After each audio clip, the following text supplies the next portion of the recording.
Melbourne, yeah, it's just kind of flat. I mean, I'm not just talking about the landscape, it's kind of like a big country town with delusions of grandeur. Sydney, it's soulless. It's a tourist trap. It's basically a town summed up by a massive Coke sign. Melbourne, we got culture coming out our ears. We got laneways. Melbourne people are always talking about the laneways, more like laneways. I mean, if you've got something worth showing off, why would you stick it in a dark alley? Melbourne's beyond that superficial, glitzy beauty. Sydney's so into it. Sydney's got better beaches, better weather, better shopping, better food. It's got cleaner people, more beautiful people. Sydney's like that beautiful girlfriend that you just wish had shut up.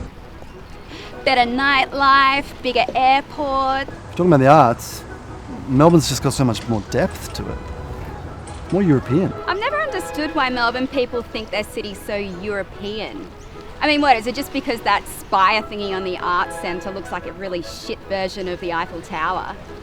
I mean, what, have any of them actually ever been to Europe? Yeah, look, I've never actually been to Europe myself. But then, why would I need to? Got everything you need right here. Melbourne's idea of culture?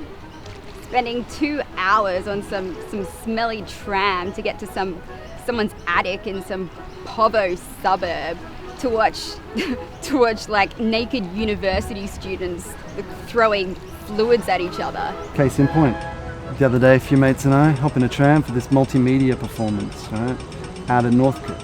And it's up in an attic and it involves fluids and it's kind of a metaphor for angst. The whole thing totally cathartic. Like last month, I went to La Traviata on Sydney Harbour. It was fabulous. I was sipping champagne in the botanical gardens and some moonlight. And the fireworks, oh my God. Do people from Sydney even know what that is about? That opera is about death and prostitutes, which is cool. But for them, it's always just an excuse to get on the champagne and pile on the fireworks. Always the fireworks. Everything has to have fireworks. Everything has to be Disney. Yeah, and all that stuff about the great Melbourne baristas. I mean, come on, you're 35 and still working in a cafe. Get a real job. And the coffee in Sydney? Don't get me started. One time, right, in Paddington or somewhere, I order a 3/4 latte. She says, large or small? Coffee in Sydney's better anyway.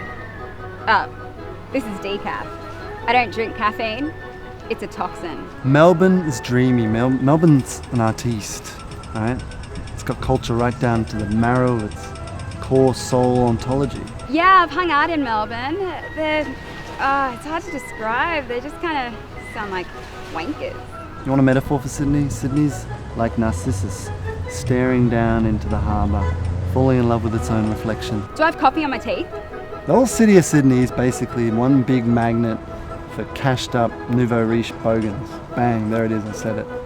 It's just a wank. They all want to show off. They want to rub shoulders with Kate Blanchett and be seen. That's the arts world over there.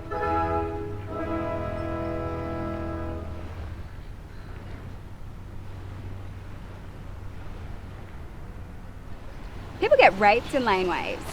It's true, it's not a joke.